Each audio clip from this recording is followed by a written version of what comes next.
It's been a little while, but I am so happy to have him back. The one and only Z-Train, Mark Zona, host of Zona's Awesome Fishing Show and the Bassmasters, joins me this week on...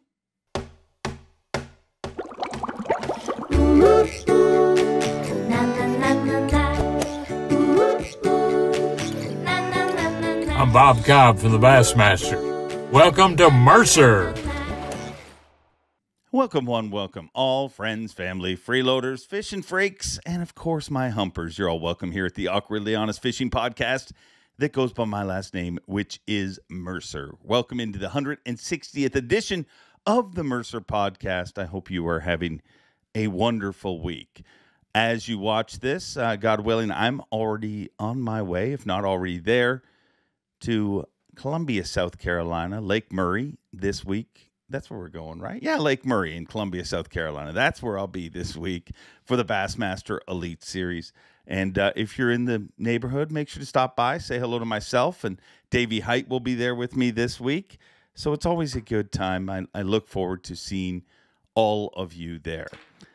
Another big thing we got to talk about coming up this week. This will be your official reminder. This weekend is Mother's Day. You wouldn't be here without your mother. Show your mother a little love and, go buy her a gift. Give her the gift of time. Spend some time with them. And then there's another thing I want to talk about real quick before we jump on with our guest, and he is a wonderful guest. Go fishing.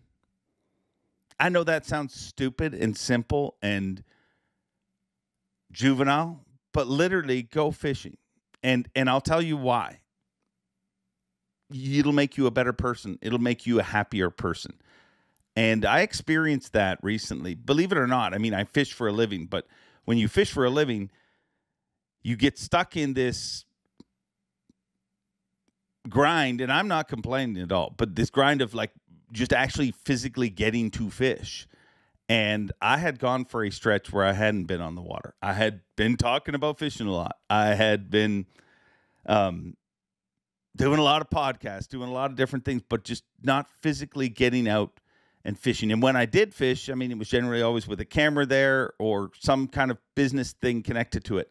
This past week, I got away for several days and just went fishing with nobody, just myself. And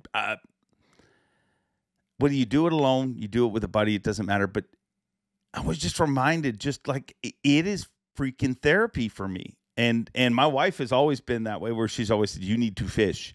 Like when I get so distracted, and, everybody deals with stresses in life. But when I go fishing, they all go away. When that boat floats off the bunks of the trailer, when I first launch it, when I first pull away from the dock and I start absorbing myself in the outdoors and to start thinking, okay, where would the fish be? And you start making those decisions, and then you just get yourself into a world where nothing matters but the fish.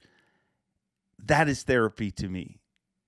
And I believe if you're listening to this podcast, it is most likely therapy to you.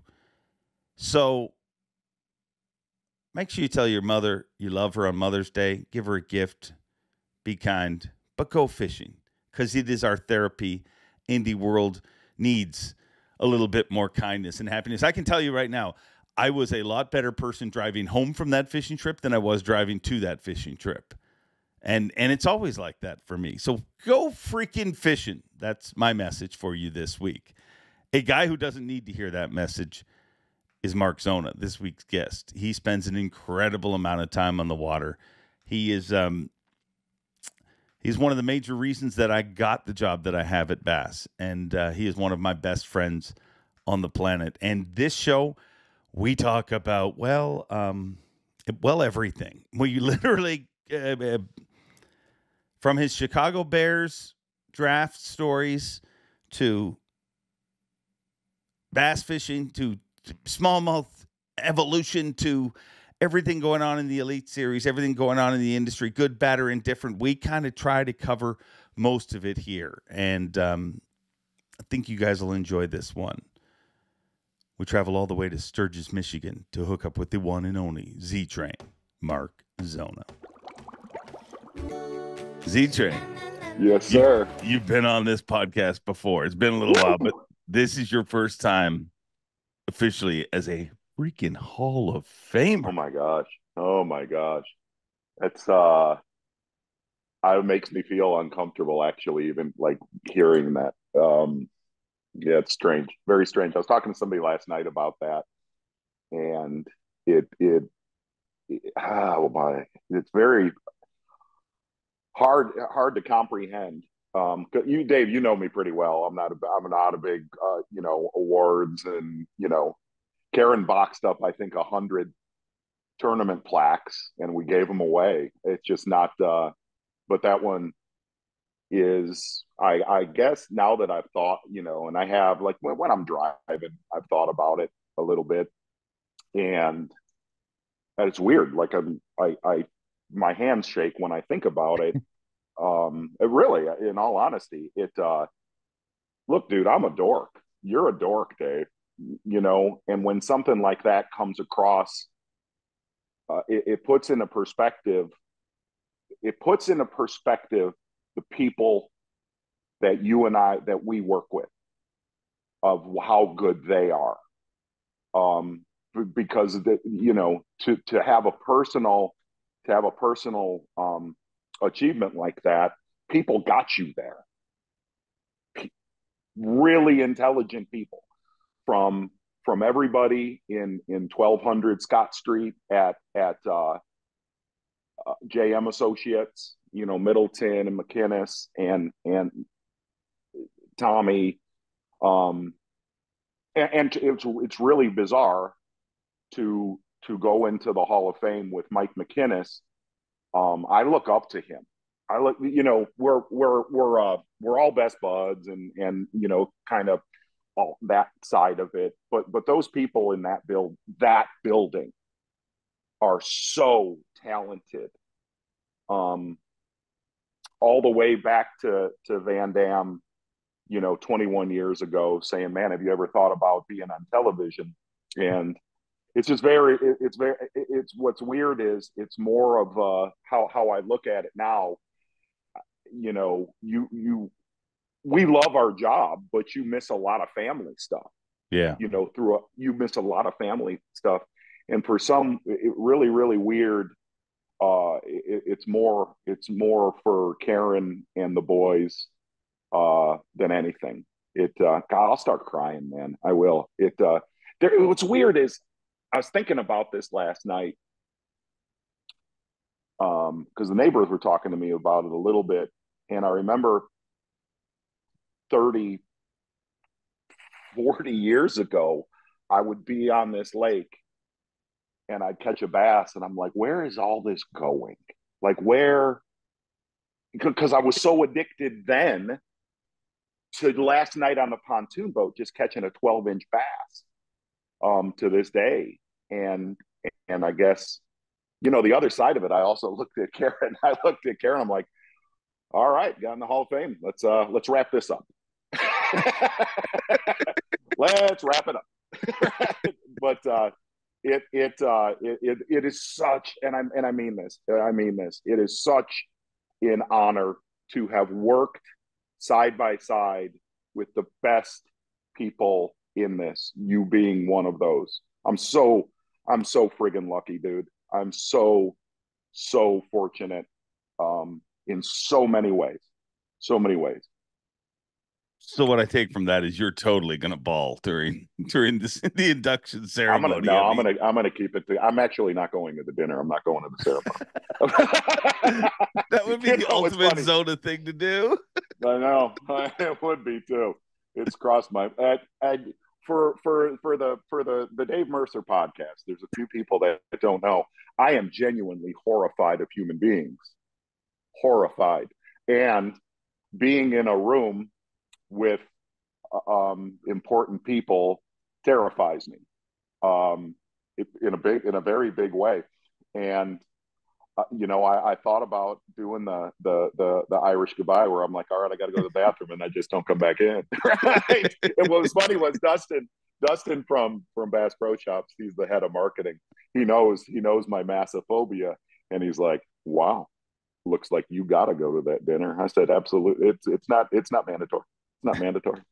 So, but yeah, I'm going to cry. I'm going to cry. I'll cry right now. I mean, I'm not giving up on the live via satellite, and you could pull it off because I'm freaking MCing it, dude. So you could tell nobody but me, and I could be like, "And here's Mark Zona," and up on the screen, we could get away with it. So there is a chance. I've thought about it. I'm not. It's weird because that is truly what's strange is I can speak to not well, but I can speak to a camera. But I still to this day get anxiety if I have to go speak to 10 7th graders in a junior high. I'm terrified. Like I start sweating to this day, and I'm still that way where it is my number one biggest phobia is public speaking. Well, it's going to be a lot of fun in September. I can't wait to watch that all go down. It'll be something. Yeah. Later that night will be fun. Oh yeah, I bet. You had a lot of fun last week. I mean, I saw something sweet, something that I haven't seen. Like, I mean, we've been friends a long time now, Z. But I saw 4 Bears fans, a family unit, together, and the smile on your faces as you and the whole Zona family went to the draft. It's hope. It's hope, Dave. And I got to tell you, I'm not a jealous human being, but I am horribly jealous of you and the Chiefs Nation or whatever you guys call yourself. Kingdom. And here in the kingdom. And here's my problem with the kingdom. Okay. There's 2 things with the kingdom, and it stems back next to the Bears. I love the Buffalo Bills. I love the Buffalo Bills because they're kind of this hopeless loser that I have so many buddies in Buffalo. Like I asked you the first time I met you, how are you not a Bills fan? You're so close to the Bills. And what's really bizarre about it is like, I was genuinely somewhat happy for you and McKinnis and Stan Lippelman he lived in Spring. Like you guys were so happy when you guys won your first Super Bowl with Mahomes. And I was like, well, that's kind of cool. And then after the second one, I was like, no, I don't like them. I don't like, honestly, it got personal, Dave. It still is personal. And here's why it's personal. Here's why is the Bears told Patrick Mahomes that they were going to take him, and they got Mitch Trubisky, and I have a problem with that. Like I have a bad, but here's the other side of that. I told McKinnis this: the Bears would have broke Patrick Mahomes.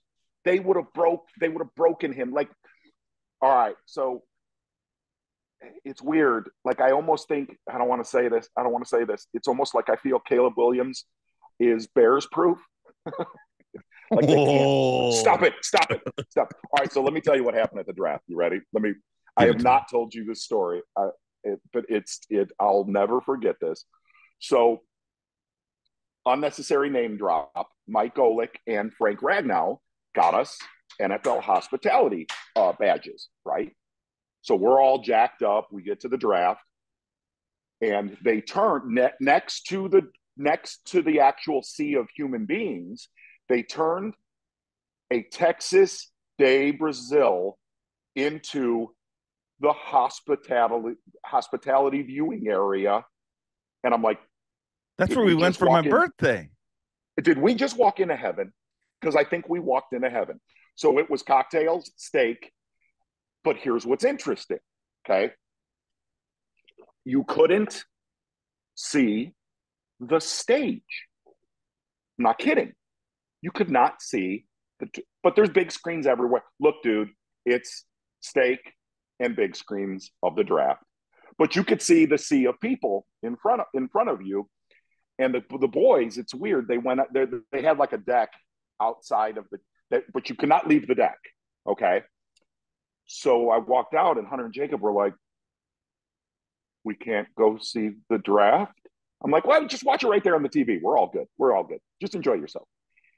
And I'm sitting there, and I could see that they were crushed. They were crushed. And Karen's like, we can't see the stage. And I was like, I know, it's all good. Let's just enjoy it. You keep bringing meat, though. Yeah, sirloin, more.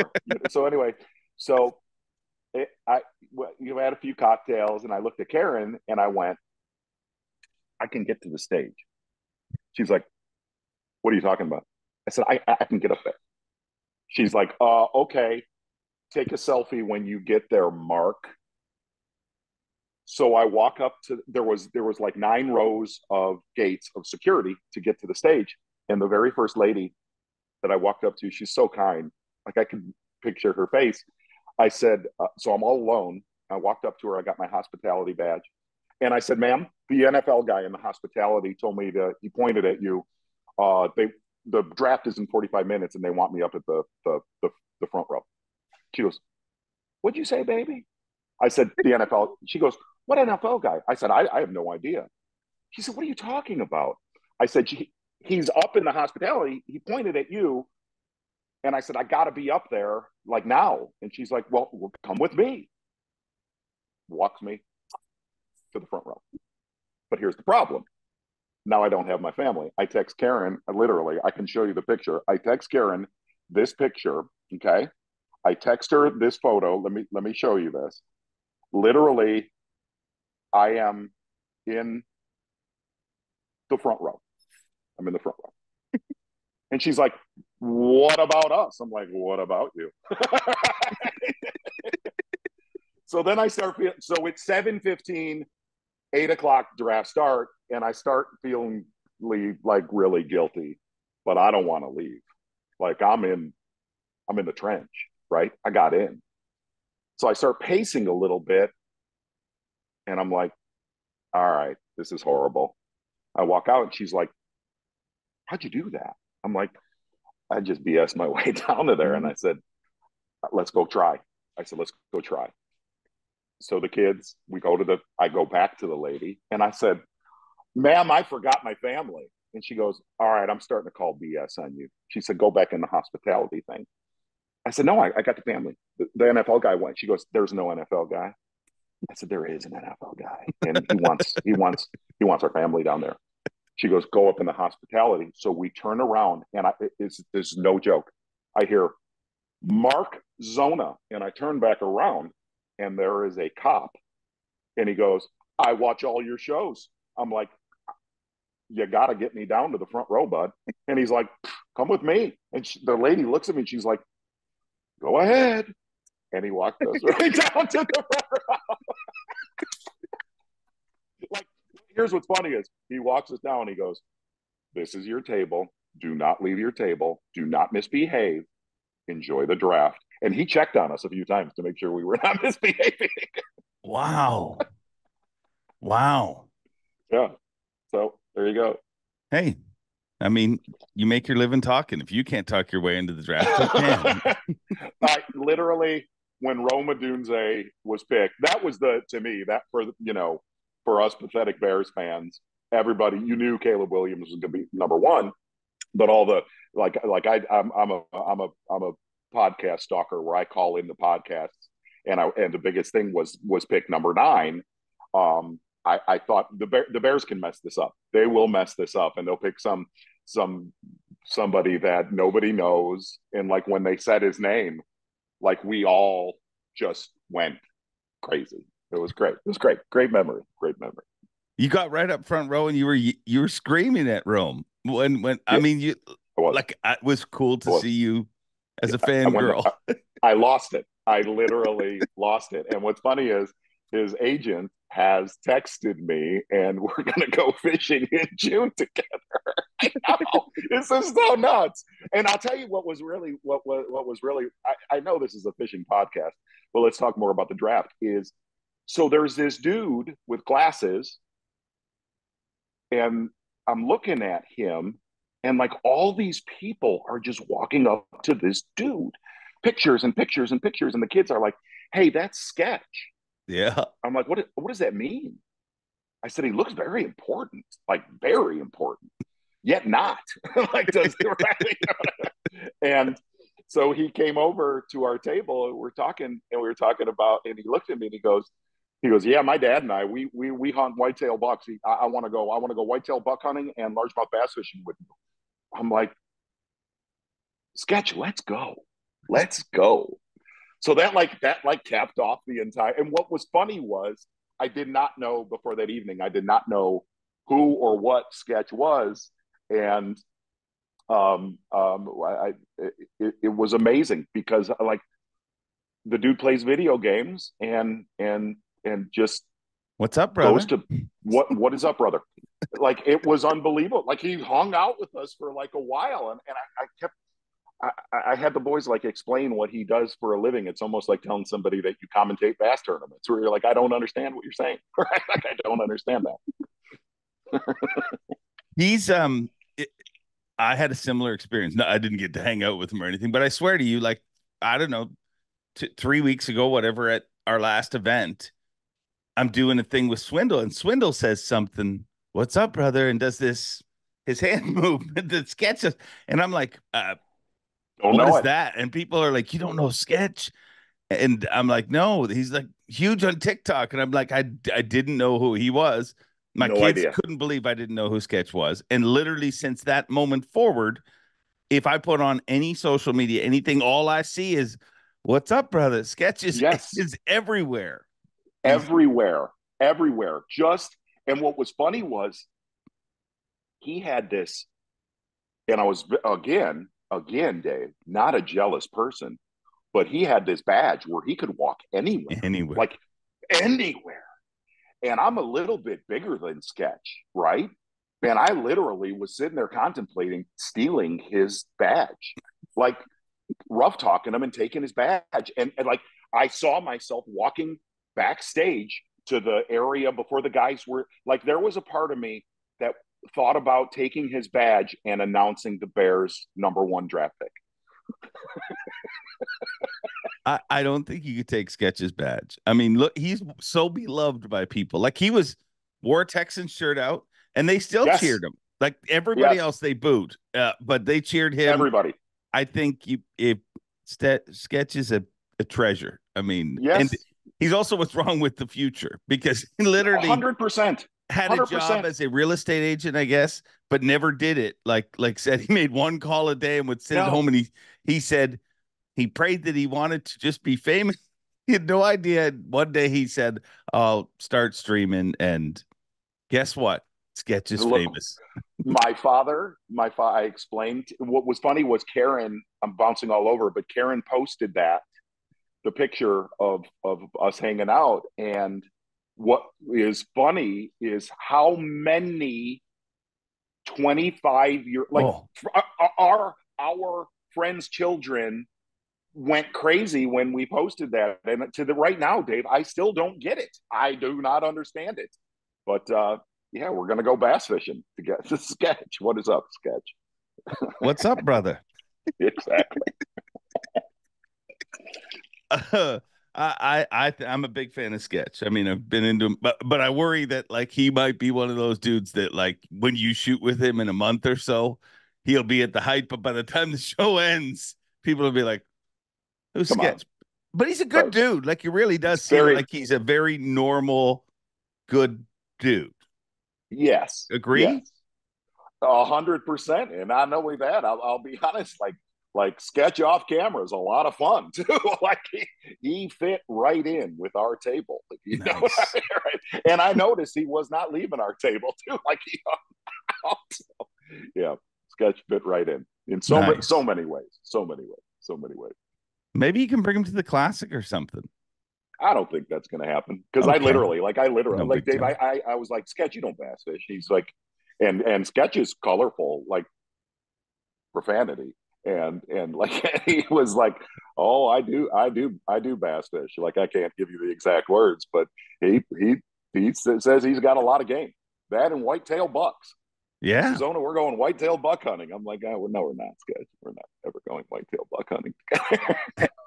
He's surprisingly athletic, so I think he can fish. Like, I mean, he can play golf. He can. Yeah. I mean, he's good for him. Good for freaking Sketch. Absolutely. Like, you could see Sketch flowing through the Classic Expo, hanging out with Chase Anderson. Like, I could see it all coming together. Night of the Champions. I don't know. He is a champion. He is a champion. That's for sure. Yeah. So that was the draft. That was the whole thing. It was one of the I like what's weird is I never thought a draft would be, but obviously with the Bears situation, it made it like amplified. But I'm not kidding you, Dave, because I texted you. I was like, "Hey, are you going to go?" Dave, it was one of the most fun evenings. Just the atmosphere. It was total. The entire thing is total chaos. Is the best way to describe it. It's chaos. It looked like a very successful draft. I mean, Detroit freaking nailed it. Nailed it. Why do you think this one was so? Do you think it's just like? I mean, I think the Chicago Bears having the first pick and being that close to Detroit plays, but I also think the fact that the Lions they're a volcano. They're good. Yes. Everybody wants a piece of that. And I'll tell you, yes, like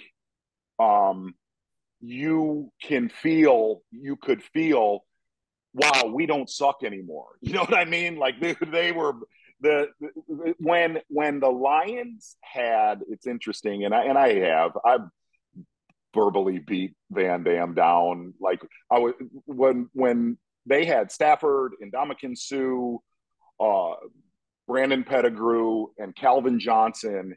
And I looked at Van Dam, I'm like, dude, if they don't win with that team, it's not in the cards. It's just not in the right.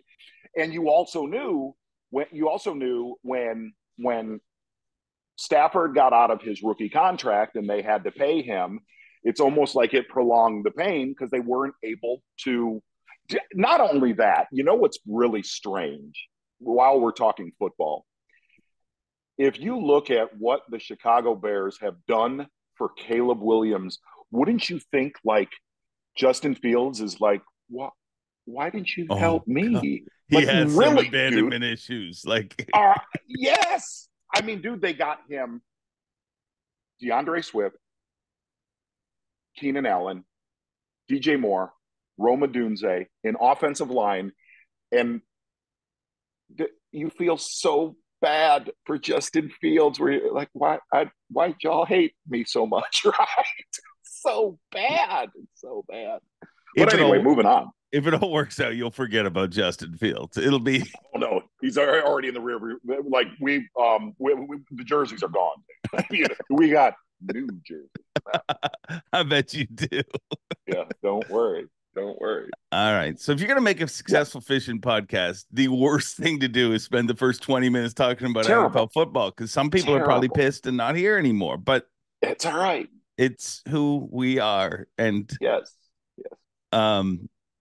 So talk to me about fishing. There's nothing going on in that world, is there?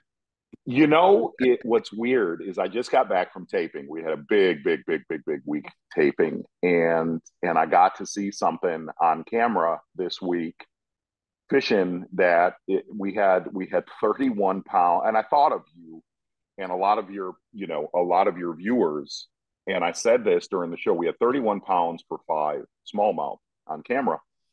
And I remember, like, what's weird is I remember when a 4-pound smallmouth meant something. Yeah. You know what I mean? Like, and then there was the next level of a 5-pounder. And every now and then you'd hear about the unicorn of a 6-pounder. And what I got to see, and this is what's really bizarre, is I was taping with my buddy Vandy, who is my old tournament partner, and it all came together totally by mistake. And I know that sounds weird, but I was going to go to Sturgeon Bay, and Strike King called me and said, hey, we got a new lure. We're going to send you a picture, and we're going to one day them to you. And it's a really, really, really, really cool soft plastic. And I said, well, heck, I'm going to switch from Sturgeon Bay and I'm going to go to Lake Michigan up north, just because that lure fit in with where I thought we could knock a show out with it. And that's no joke. I just sight unseen. All right, let's go up north. And what was funny was, I know this sounds crazy, Dave, but you'll totally relate to this, is we had 5 that weighed 31 pounds, and it was so tough. that sounds insane. But we started in the morning and it was dead slick calm. And I caught, and I had my scales with me. And I don't even know why, like, dude, you've been in my boat. I never carry a scale or a net. And I had both of those in the boat. So anyway, I catch a 6-pounder in the morning and I weighed it. It was like 598. And Neil catches a 4-pounder and it goes totally dry till 10 o'clock. And I said, we need to get, I'm getting too locked into this area, but it's a big fish area when they're in it. It's deep, it's like 20 to 30 something feet of water and there's scattered wood. And I moved like 500 yards to work my way back into it. Because you know this, if there's a 6-pounder somewhere, there's a load. Like he's not there by mistake. Yeah. Right. And then all of a sudden, Neil catches back-to-back 6.5-pounders. And it's on a spot, like I'm on spot lock. And he looked at me and he goes, "We're gonna do 30." I was like, let's go. And as God is my witness, I caught back-to-back 6.5-pounders and we're like, wow. And what's weird is, I knew we were at 31 pounds. What's weird is I got done that day. And if you put that in, I know, especially on the east end of Ontario and you guys trophy season, that's, I hate to use this word, but a 30-pound stringer is actually becoming common nowadays, which is, here's what's weird about it, Dave, is what is the ceiling? Right? What is the ceiling? Like I seen Nick Cuevas caught 34.85 an or 8.55. Sure, why not? Right? And you look at that and you're like, what seriously, what is the ceiling? You see what also goes on out in, Idaho and stringers like that, where you're like, how is this happening? And what's funny, Dave, is you would hook those fish, you'd hook them, and they would look down in that clear water. They would look like they're about that big, and all of a sudden they would come to the surface. And you're literally, I hate to say this, you're like, holy shit, look at the size of that thing, man. Right? And you get them in the net, every single one of them. You would get them in the net and just stare at them. Like they would come to the surface and look, and you've done this. They would look like Boca Pass grouper. Yeah. Where your eyes would, and what was funny was by the end of the day, a 5-pounder meant nothing. And this, like when you're taping and you so need a 5-pounder, right? And they meant nothing by the end of the day. And I truly believe what I'm going to say to you. I know this sounds crazy.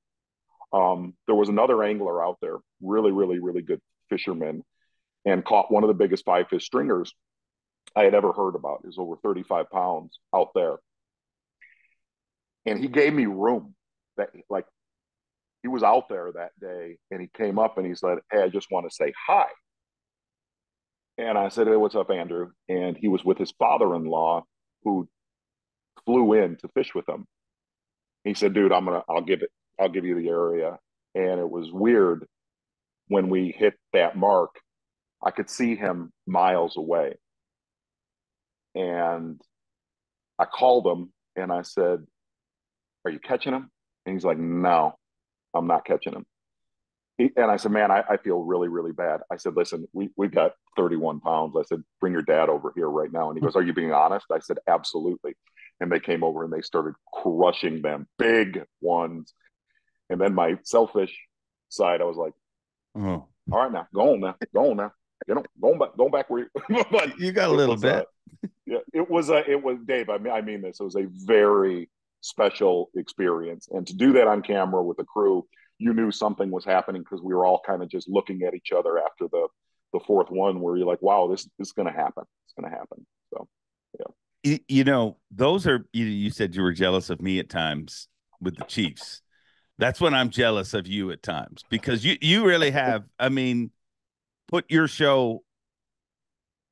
I mean, you have the best fishing show on television right now. And I'm in the television show business and I can clearly look at you and say, but you've put your show ahead of anything else in life, ahead of Bassmaster, ahead of like when the taping's good, you're out fishing. And I always find it frustrating to watch and I'm like, oh, I want to be out there. But here's when I think about those fish, dude. When I'm on the St. John's River and I'm watching people weighing 30 pounds, 31 pounds, Yeah.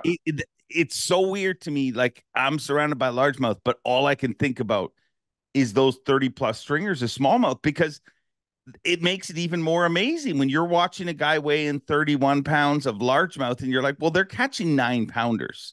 Right. It's amazing that smallmouth are even. What do you think the ceiling is? I don't know, man. It's weird.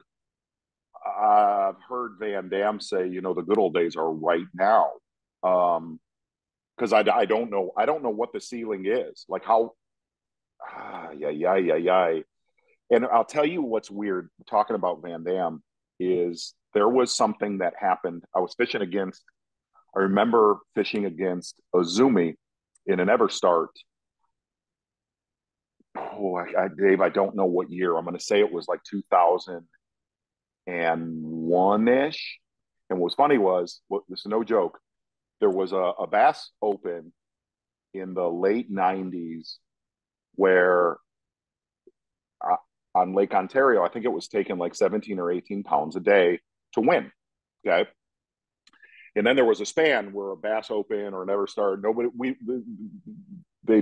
they do now. They have a tournament there every week, in the summer. But what was funny was there was a span of about 5 years, okay, where there was not a national tournament there. And then this Everstart showed up. And Kevin called me and he's like, how you doing? I said, dude, these things are bigger. He's like, what do you mean? Explain that. I said, I think it's going to take 20 something pounds a day to win this tournament. He's like, what are you on? I said, I'm on like 18. He's like, dude, if you catch 18 a day, you're winning that tournament. And I remember like the first day or something, I don't know, I caught a heavy 17. And in the bag line, I'm just staring at these 20. And you think to yourself, well, maybe we just hit some magic window. And that magic window has been for 20 something years, where it kind of, I guess, in my opinion, the zebra mussels and goby started there kind of, and then faded west throughout the Great Lakes. And I don't know what the ceiling is. Like I did a solo show. I remember calling you. I did a solo show in Buffalo, just west of Buffalo. And that was 2 years ago. It was this week, 2 years ago. And I caught just under 30 pounds alone. And you say to yourself, where does it end? You know what I mean? And what's funny is, Dave, that there has been like a lot of gobies now have gotten into inland lakes. Yeah. I heard they're in Cayuga, a lake that I took a ailer to where we had 30 pounds on camera. I don't know. What is it's weird. Is the next goal 35 pounds? Is the next goal 40 pounds? It has to be, I guess. It's weird. If you look how it has to be. I don't see where it falls.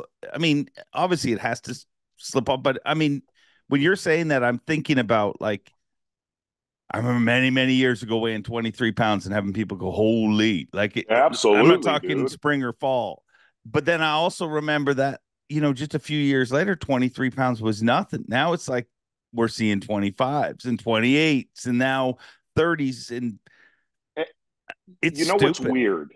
what's weird is when Corey and Shakurit broke 100 pounds is like, dude, I never thought that would happen in my lifetime.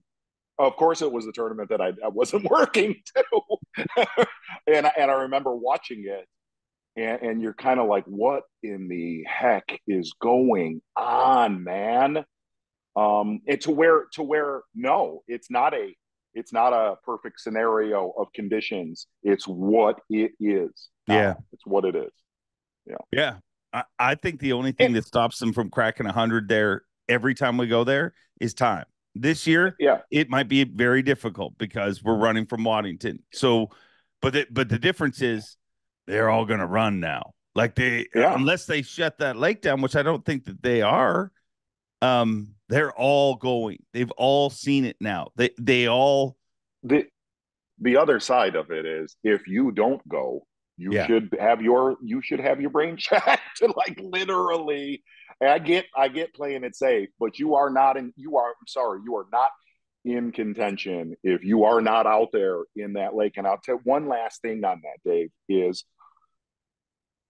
I heard, like when gobies kind of arrived, and you heard, well, the smallmouth are going to get big, but they're not going to breed, and there's not going to be, there's not the year class is going to be absent. That is so untrue. It's so untrue. For the simple fact, I got to see this last week. You could get away where you could get away from where those alphas were, where those true giant smallmouth were, and you could catch 112 inches every single. Like, it's good. The future is good. Because I was worried about that. Are there? And I'll tell you one. God, I could talk about this. I could really talk about this for hours. Is I have also seen with my eyeballs. A lot of folks said, well, those goby, they live around rocks, and pester smallmouth when they're spawning.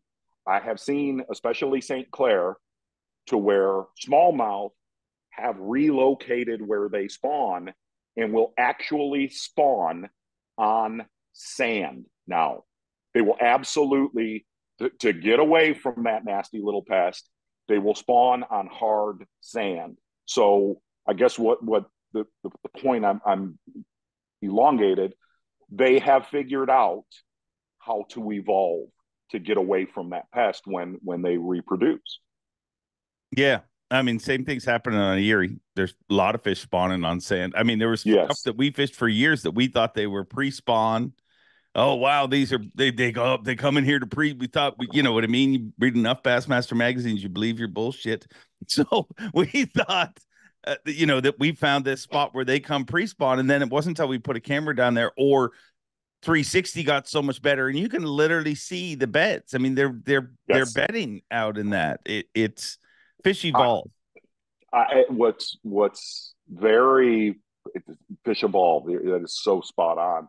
What's very bizarre was 2 years ago when I did that deal in Buffalo. The day before, I fished with Chris Johnston, and I was on him pretty good.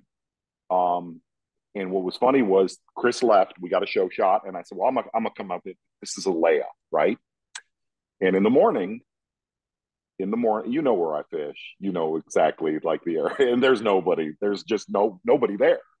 It's one of those special areas, and I'll never forget this. In the morning, I caught two great big ones. So when you score 2 touchdowns to start a show, the rest of the day is a layup, right? Totally went dry. To the point, I looked at Evie and I said, I don't know, dude. They left. They rolled. And it was big boulder with hard scrabble, broken rock around it, in like 15 to 25 feet of water. And I'll never forget this. I looked at Brian because I wanted to get, it was a Friday, and I wanted to get the crew home to their families. And I said, guys, if I don't catch another bass, we'll turn this into a little internet show, and we won't use it for a Zona show.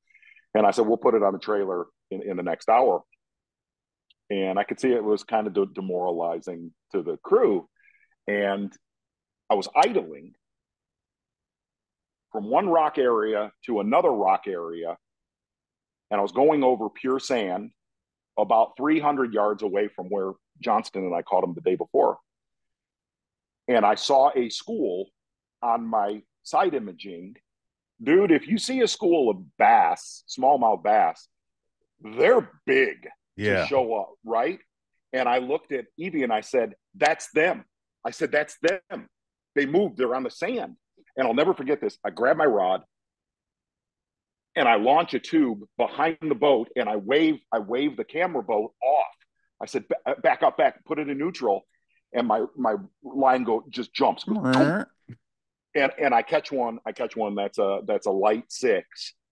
And what was funny was it was right when Mega Live came out. And imagine this. That sand made sand ripples, right? And you'd see one like peekaboo. He'd poke his head up, and when you hook them, they would come out of those sand trenches by the hundreds, right? And I looked at Evie and I said, I'm going to beat their ever-loving brains in for the next 2 hours. But I guess what's funny is, to the exact word you use, is smallmouth do things now that I never saw or experienced 20, 30 years ago. They do things and they live in areas that they did not decades ago. Yeah. I mean, nature evolves, smallmouth evolve, and I mean, everything that the world said was going to destroy smallmouth bass fishing is the same things that people are saying made it better. And I think, forward-facing sonar gets a lot of negative from some people, but dude, one thing it's done is taught me how many fish there is. Yes. Like we as anglers get our heads stuck in thinking, oh yeah, there was a few up there and I caught them all. And then you realize before you're not even close. Like you're not even scratching the tip of what's down there. I said something to Louis Stout. And I said, I hate to say this, and I've heard Clun talk about this a lot. Boy, we really did not know anything about. We did not know as much as we thought we knew about a bass from. And what I've been most. They're very hard tournaments to commentate. I've told you that off camera. Doing an all forward-facing sonar event when everybody in the top 10 is doing it is almost like eerily similar to doing a bed fishing tournament where everybody's bed fishing. It's just very hard. There's no diversity in it. But what has been interesting to learn, okay, is we all thought 3 years ago, you, Davey, because we've talked about it to each other, is, well, yeah, when we go to lakes like a Lanier, or especially when we go up north, they're going to be forward facing. But when we go to the Gunnersvilles and we go to the Toledo Bends, that's going to be the equalizer. Those are going to be normal tournaments because those bass don't act like that. Yeah, they do. And the other thing that it's taught us is the more pressured a body of water is, a Toledo Bend, a Gunnersville, a Sam Rayburn, the more pressured those historically awesome lakes are, the more those fish live the majority of their life suspended. Yeah. Pressures put them out there. Yeah. It is wild. It's a wild time in the sport. And I think it is in many ways. in many ways. Let's talk about the Elite Series. What's your take on the rookie class? Boy, they're nasty. They're very, and we kind of all knew, and I know a lot of your viewers know this too, is I don't want to say when you were able to qualify through 3 events, some guys were, and then some guys were not ready, getting out of whatever region that they were from. They were going to take their licks. They were going to take their lumps, for a year or two. And you got to see, a Jordan Lee or somebody like that who they were ready. But I think college fishing got a lot of the younger anglers ready. Mm-hmm. The way that the opens are set up now, if you qualify, you're ready. You're ready. But what's been interesting also, that Trey McKinney boy did something that I really, really respected. And look, he's going to get hate. He's going to get hate because he's I hate really him. good. I hate his guts. He's I can't 19 years stand him. old. He's a beautiful young man. He can Right. evidently catch a bass without even trying. I mean, how do you not hate him? He's really good at, and he's gonna look. He's not gonna be. He's gonna be a superstar. But one thing that was Dave. Gosh, I have not told you this. In 21 years of covering this, he is the only angler. The very first time I spoke to him on the phone was the night before the first day of the St. Johns River, and we kind of went through how he's catching them, what's going on, and blah blah blah. And I was very soft serving. I didn't want to terrify. I kind of enjoy sometimes terrifying people. And we were getting done with a call, and he said, "Mr. Zona," he goes, "I have a question for you." I said, "What do you need?" And he said, "How do I get better?" I said, "Excuse me?" He said, how do I get better? And I said, better, what do you mean? And he goes, look, he said this, he goes, I got this fishing thing figured out. But when he said that, I was like, and he said, I want to be great all around, just not the fishing aspect. And he's been the only angler in 21 years to ask me that. Only one ever. And it was smart. And I gave him my opinion of how I thought he could be, the total package. It's funny because he asked me the same thing and it stood out to me. But the weird thing is there's several of those rookies that have now asked me the same, It's and interesting. I feel like, forward facing sonar aside, I mean, whether it stays, goes, I honestly believe that, will it affect some of the rookies? It might, but it's short term. I mean, they're obsessed with fishing. They are literally, it's and I feel like what we're watching in front of our very eyes, and some people hate to hear this, but it's an evolution of the sport in the way that, and it happens in every other sport. I've told the old analogy of, I remember Steve Larmer, who a Stanley Cup winner, played for the Blackhawks, played for the New York Rangers.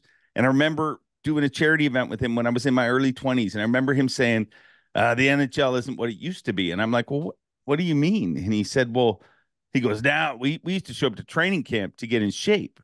He says, now these kids, they train all year. That's all they care about. They don't have girlfriends. They literally, all they're focused on is, and that's not the NHL I signed up to be part of.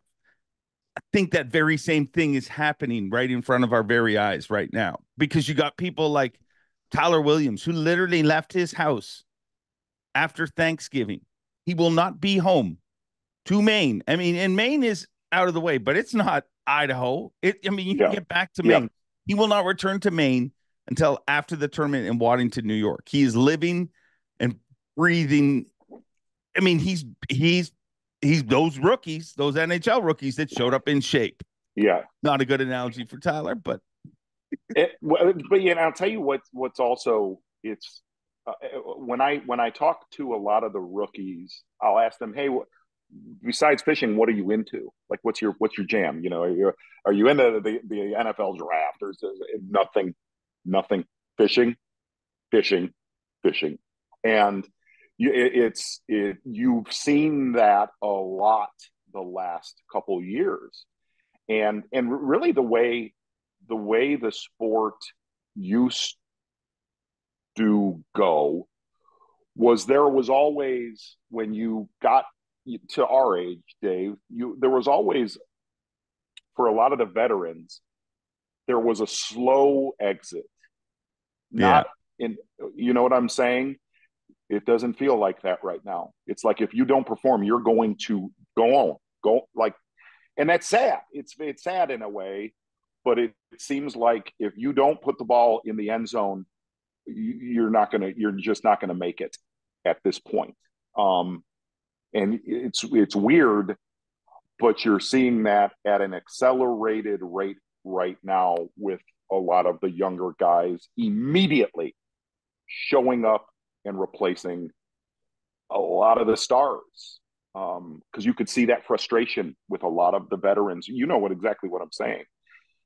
You see a lot of that, and I think that's and I feel for a lot of those guys that.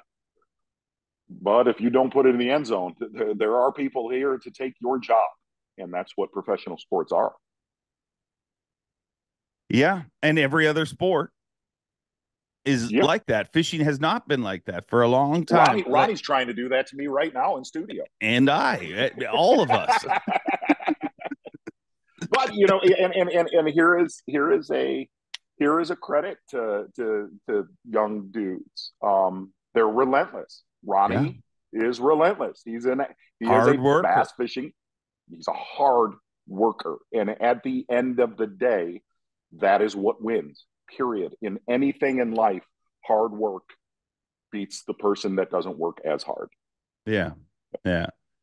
Talent is. I mean, it's funny. I say this to my kids all the time. I'm like, talent is what everyone talks about, but talent is this much of it. Like, if you're a decent person and you're willing to work your ass off, that's always it doesn't matter what the job is. It literally doesn't matter whether it's commentating in a bass tournament, whether it's competing in a tournament, whether it's cutting somebody's lawn. That's the person you call the decent person who you know will work hard, not the most talent. Like, it's. Anyway. I learned that, and it goes back to kind of how we started this today. Is I learned that building, like, in my life, hard JM Associates is hard work. And I remember when you started, and it was I think your first tournament was the Classic, correct? Yep. And you're all, to this day, and I laugh at it because I know I bitched at you every now and then about it. When you are on stage, to me, that's one of the hardest jobs on earth. And I'm talking circles right now, but you are so high.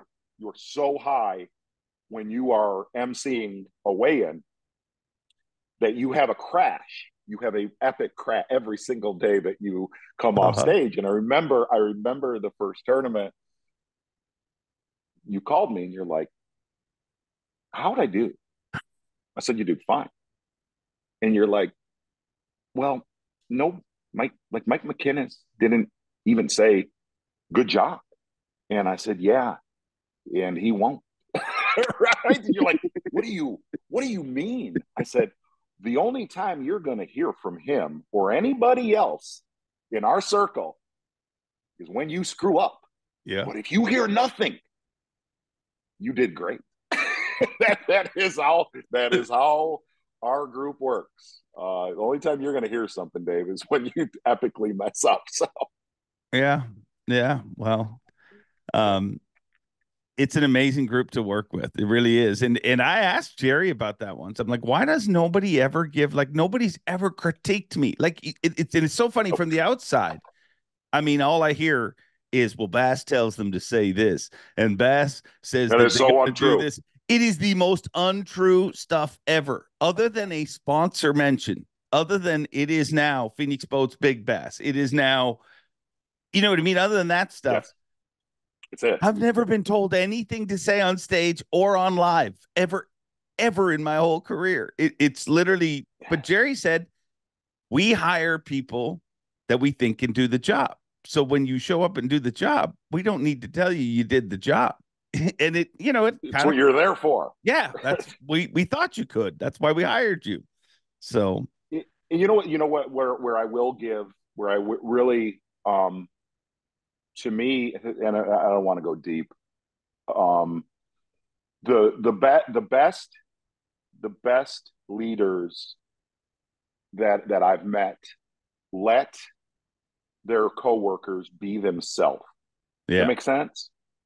They let them be themselves, and instead of grooming, it's really hard to explain, but they the one thing I can always say, that working next to Sanders, that group of people always let me be who I am, for better or for worse.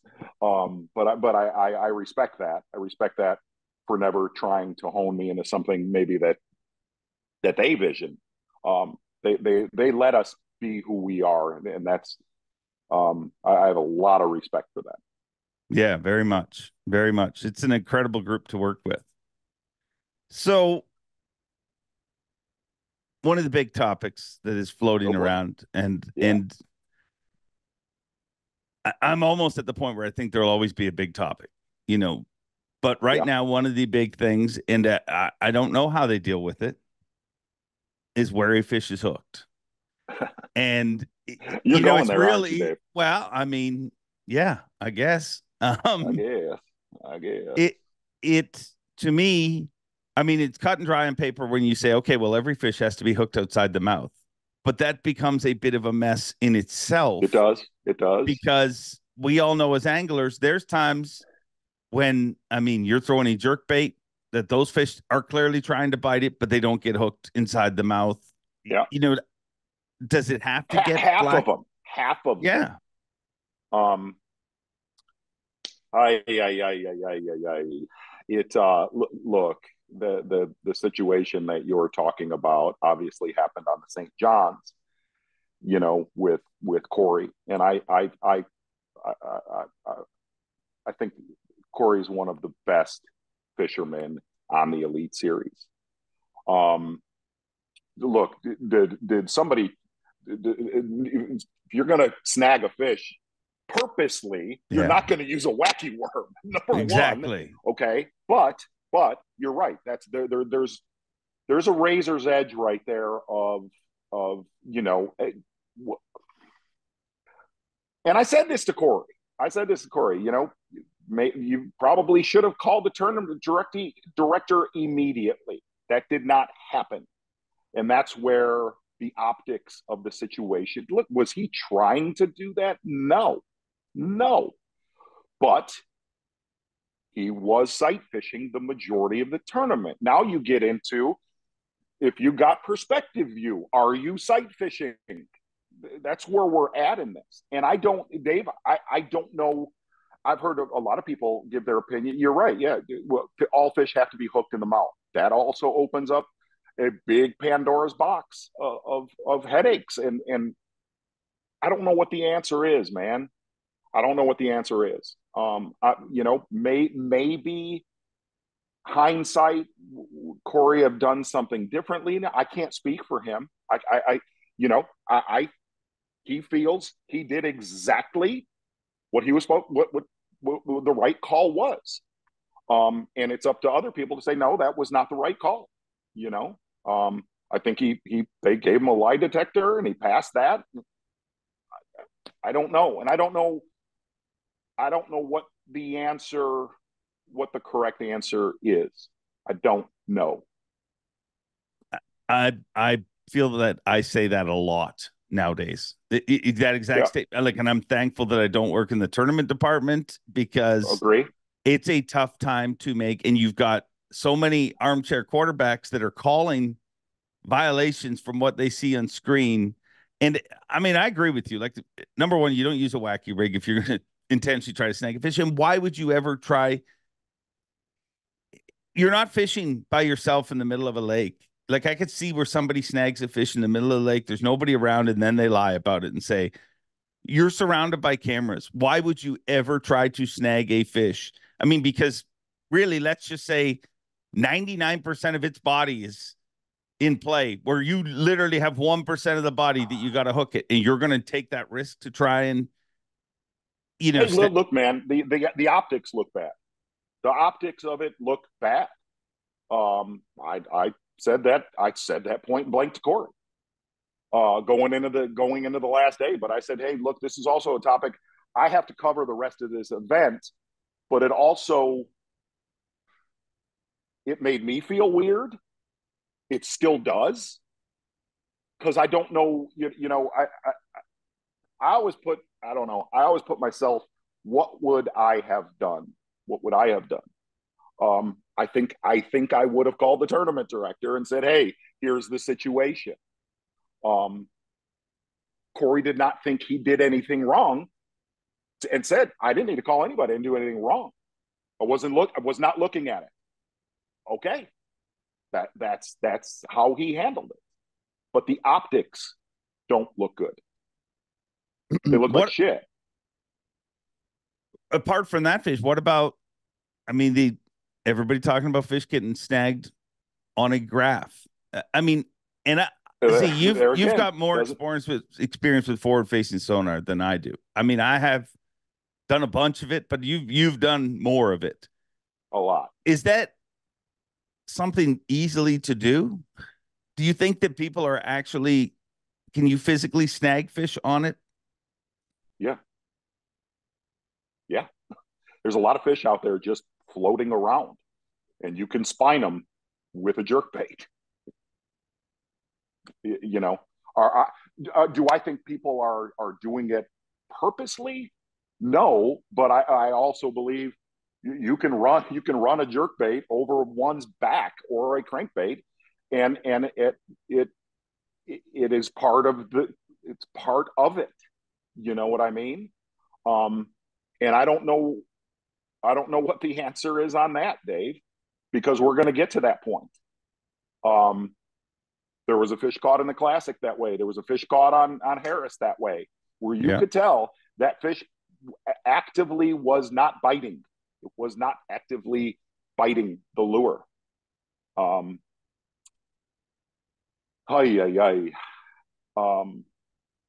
then you get into, I've heard exactly what you just said, that, well, you solve it by every fish caught in the mouth. Okay. Now you also opened up, okay, a jerkbait scenario. You know this. A lot of times with a jerkbait, front hook, middle hook is in his cheek, and then the back hook is in his fin. Well, if that one hook pops out, that fish was actively biting. That fish was actively biting that lure, and now you can't weigh it in. So damn, man, I don't know, but I get frustrated. I get frustrated, like, with a lot of the fans of the sport, and I don't know what the correct answer is to it all right now. I don't know. Yeah, it's. What would you do if you were Dave Mercer, tournament director? What would you do? I don't know. Like, I honestly don't know, because there's part of me that's like, make it black and white. Like, everybody wants to get rid of gray. Okay, make it black and white, and every fish has to be hooked inside the mouth. I think on paper that seems like the right approach, but I feel like you're getting into a very slippery slope of. I agree. I agree. You're now changing the sport. I mean, I think what that ends up happening is it evolves into even more little baits, single hook baits. Like, all of a sudden, all those treble hook baits that we love catching fish on, all of a sudden they come out of play, just because if every fish has to be hooked inside the mouth, even if I don't have graphs on my boat, I'm going to hook some of them outside of the mouth. So I'm going to start throwing something that I'm guaranteed to always hook them in the mouth. I think it's just a weird. I don't know how you fix that. I don't either. And here's what's really. I always have an opinion. Like, I always, I'm dead serious. I don't know what the correct opinion or answer is. I have no idea.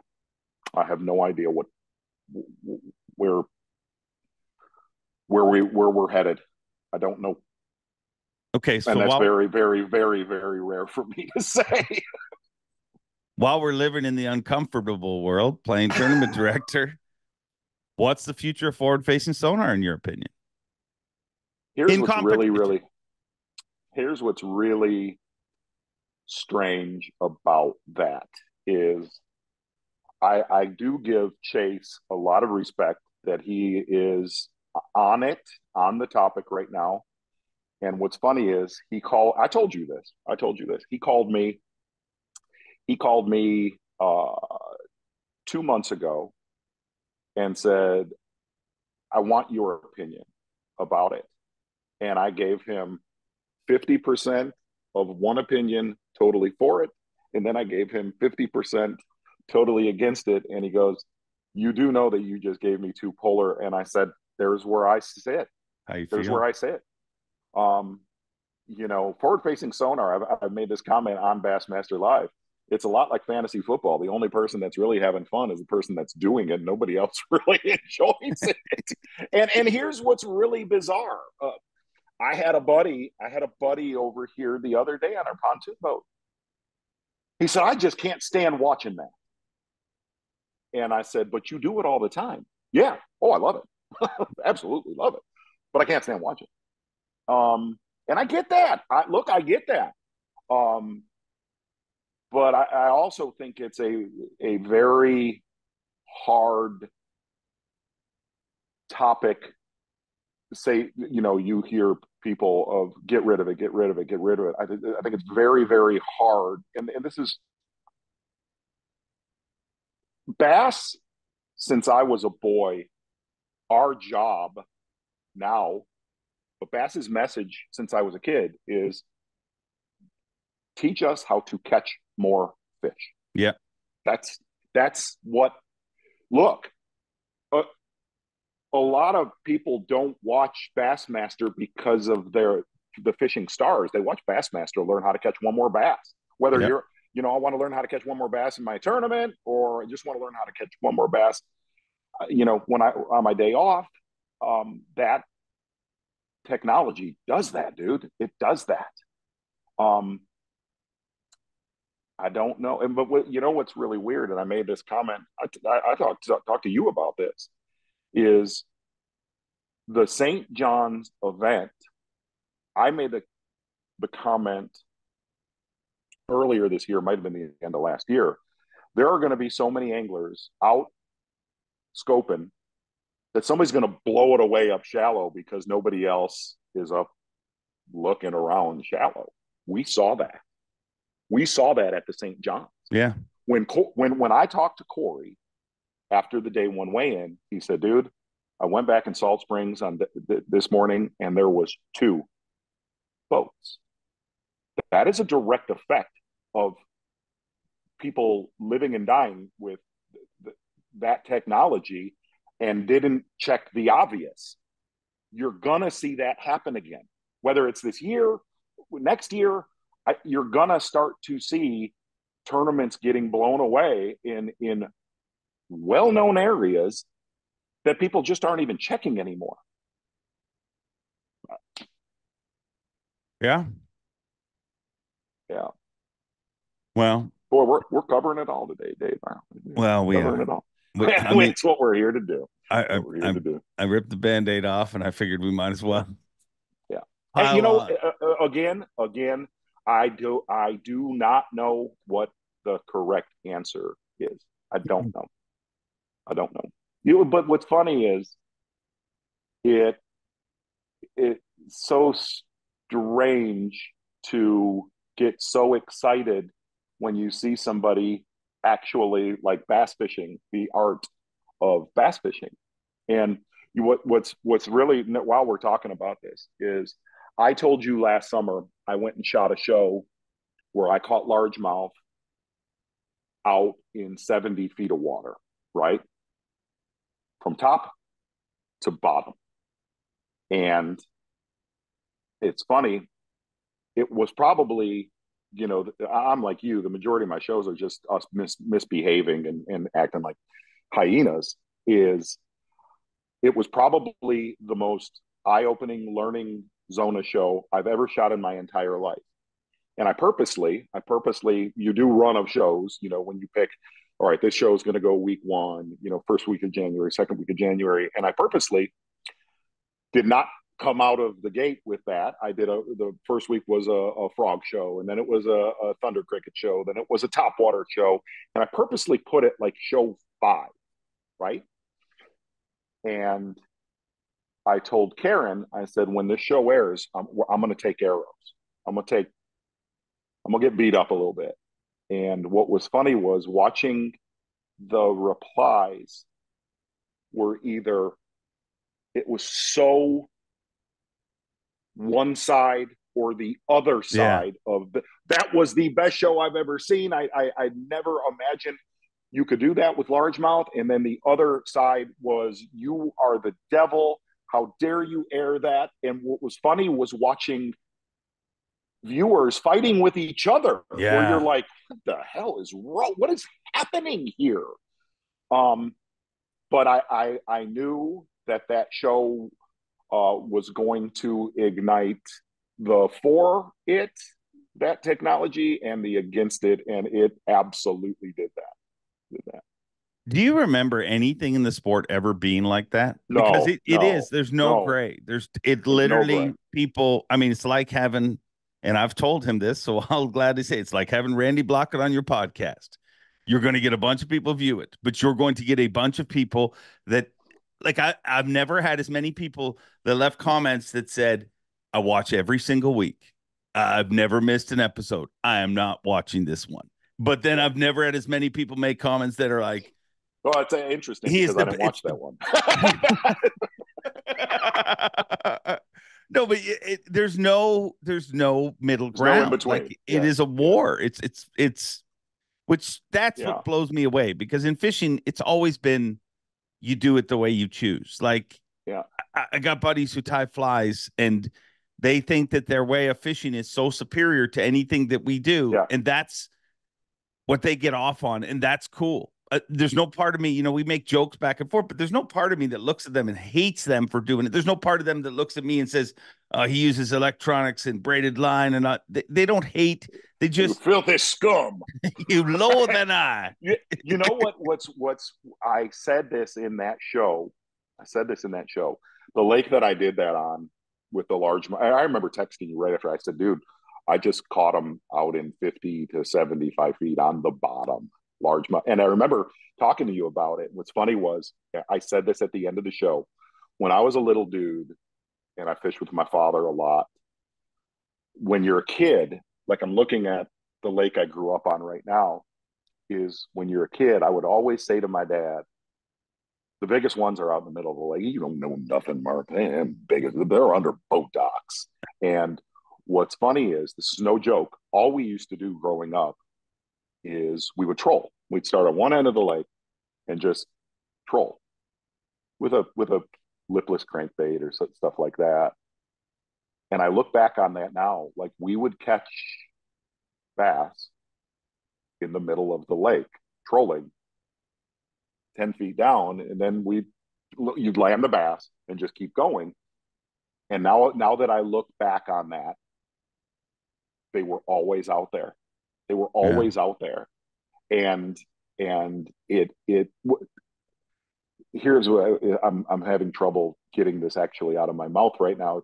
But what's funny is, the lake that I shot that show on is, I used to fish a lot of tournaments, and I remember like, we would catch them out, Dave. We would catch them in 30 to 40 feet of water, and I would always think to myself in those tournaments,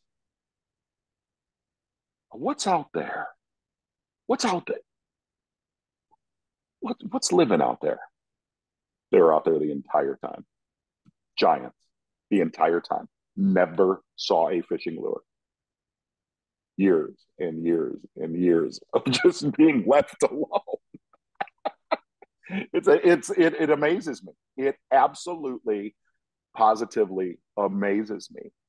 And you going back to, I was talking about Louis Stout, like I called him after I shot that show, and I said, we have been so epically off. Everything that I've spewed and you've written was so wrong. It was so epically wrong. Yeah. For a long time. And that's where I battle with the whole, because my initial instinct And you know this, my initial instinct was like, it's wrong. It doesn't make it. It was. That is In other exactly. sports, when something makes the sport more boring, they stop that. And that was. But when I hear people like Rick Clunn say, I've learned more in 4 events this year than I have Yes. in the previous 50 years of knowledge, I'm like, well, how do we turn that? Like, how do you turn that switch off and be like, Yeah. okay, when are we just going to write articles about shoals and the moon phases and back to. But you can all, Dave, you can also go to, okay, to play against it. You cannot in golf, you cannot use a rangefinder and a club selector. Yeah. Or a You know cart. what I mean? Or a cart. But everybody that goes golfing, same thing. When they do it for fun, I mean, they wouldn't even think of walking the course. I mean, they Right. use a cart. Right. I wish there was clarity to where you're like, this is what we've got to do. This is what we've got to do. And I will tell you, I respect the anglers that have contacted me about it, on one side or the other. I respect both of their opinions on it because I don't disagree with either of them. No. I don't. But the other side is, it is not my job. It's not your job, to be beat the drum of one side or the other. My job is to articulate how, where, and why. That is what my job is. It's what it's always been. And that's what I'm going to make sure it continues to be. Yeah. So, yeah. The one part, and I'll get roasted for just saying this, but I mean, I just feel it has to be said because nobody says it. The one part of it that I hate is Bass is forcing them. Bass never so brought untrue. forward-facing sonar to bass fishing. I mean, the anglers just showed up with it, and they loved it. And now it's like, well, Bass is making nobody. I mean, all that Bass has done Absolutely is said, not. slow down. We know that there has to be a call made on this. We want to study it. We're going to make a call. What that call is, nobody knows. But the last thing, because, dude, if Bass wanted to push it, if Bass said, hey, this is what we need, like if Bass truly was what people say they are in the comments, the first 2 people they would have talked to are me and you and everybody we work with, who would say, hey, talk about that positively. But again, I've never once been told what to say or what not to say. At all. And here's what's really bizarre. Like, I talk to people that work for electronics companies that are totally against it. They're totally against it. And then there's people that work for electronics companies that are totally for it. And that's there's no electronic company saying we have got to. It's just not there. There's not this big behind the scenes initiative going on. There's not. Not that I know about. And I think I'm plugged in at work. I don't know. Maybe I'm not. Some days I'm not. But I do respect how they're currently handling it and looking, and instead of making a knee jerk, just a knee jerk reaction, and hopefully coming to an educated call on it. And look, whatever decision or they make or don't make, you're going to piss somebody off. Yeah, that's what our world is, man. People get ornery. People get ornery. They get mad at us. Dude, I have so much respect for Chase, just simply because, I mean, you look at what he's been through, like in his ownership. I mean, Bass has had some incredible owners throughout the years, and I've always said they had the right owners at the right time. Ray Scott had to be the guy that started it. He sold the world on bass fishing. You know what I mean? And then Helen Sevier made it a lot more corporate, built it up. And then ESPN came through. And obviously we've seen how incredible that was to grow it. And then when we needed an ownership that just really cared about bass fishing, Jerry McInnes, Don Logan, and Jim Copeland come along. And then Chase Anderson comes. And they were part of the ownership previous to that, but they took, the Anderson group took control of this. Yeah. 70 of the anglers end up leaving right away. Say that to yourself. And just when that gets smooth, we're like, okay, whew, we made it through that. I don't know how. Along comes forward facing sonar. Yeah, I'll give you a quick, I did this. Last year, I called Chase before the season ended, and I said, "You've got a tornado meeting a volcano headed your way." I remember making the call, and he goes, "Do you really think it's going to be that big of a topic?" I said, "Yeah." At the time, we didn't know, Dave. No, because at the time we thought it was just I'm circling back. We thought it was just going to be northern fisheries and Clearwater fishery, blah blah. But it was something. It was something that I had a vibe was coming, and then it arrived. It totally arrived. So definitely did. Yeah. What's your future like? Boy, you're tackling everything today. I'm gonna do some pontooning. I'm gonna do some pontooning, and it's like my last day off. And Dave, I don't know.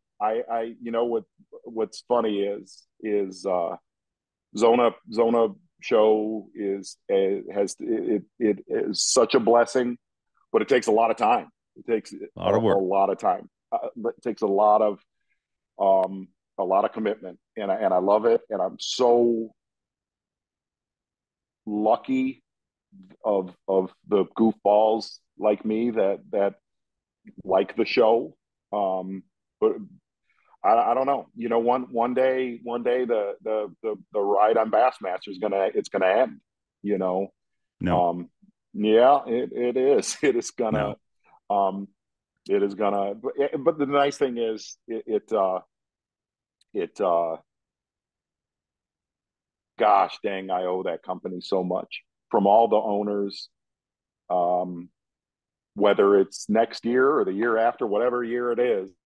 I owe that company and I owe the viewers so much. And what's really weird is before we did this podcast, I was thinking about it this morning, is both jobs are so totally different.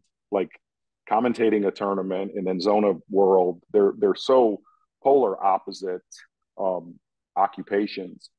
But it's really weird. I heard you make this comment, like somebody's going to figure out and they're going to fire us one of these. This has been so much fun. Somebody's going to be like, "You've had too much fun. Go on now. You're fired." It's what's weird is I still feel that way. And when you first said that to me, we were having a beer somewhere, and you're like, "Somebody's going to figure out that we just chase bass around for a living." And I remember laughing, but I think about it now.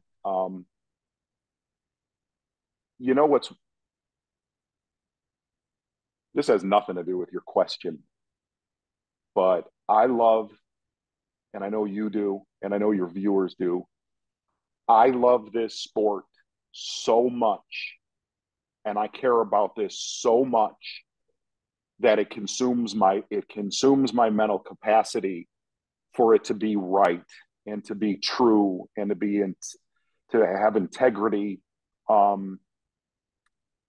And I get, this, I get very frustrated when things aren't right in our mind and in our viewers' mind. You get frustrated. But it'll find its way. I believe that. A lot of topics though. Woo. A lot of topics. A lot of topics. I've taken enough of your time. I got one more question for you. Well, give me a question for our next guest without even knowing who our next guest is. Just go any direction you want to go. Make them as uncomfortable as you want to make them. What's going on up in there? Really? What's going on up in there? That's what I want to know. Yeah. That's a good one. What color is it up in there? What's happening? Not too I genuinely wonder that about everybody. Like I look at my little puppy, I'm like, what's going on in there? What do you think is going on in that puppy's head? Treats, man. Treats. Treats, and let's play fetch. Come on. How simple of a life is that? Dave, I love you. I do. I think we've tackled it all. I think we've attacked it all. Yeah. I'm sure somewhere in there we have pissed somebody off too. So yeah, I'm sure. But circling back on the forward facing sonar, if you live on the fence like I do, you don't make anybody mad. But right. I feel like the fence is the only place you can, because we don't have enough facts. I mean, if there was, it's a safe place. That's what. Yeah, I mean, let's all get along. If it was an easy call, come on, man. It's not. And again, I don't know what the call is, but I love being on the Mercer podcast. Let's go.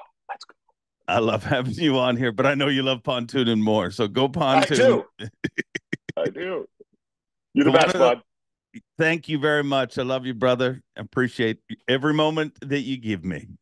Thanks, bro. See you. Always good stuff with Z-Train, and I thank him for being so open and so honest and having such a revealing conversation. I hope you guys enjoyed this week's show. If you did, make sure to like, comment, subscribe. Just leave a thumbs up, give me a knuckles, whatever in the comments. All of that helps stroke the algorithm. So help me stroke the algorithm so we can keep making these shows. Until next time, enjoy being. I hope to see a bunch of you at Lake Murray. And as always, Bob Cobb, take it away. Thanks for watching. Please like, comment, and subscribe, because Bob Cobb of the Bassmasters told you to. You hear?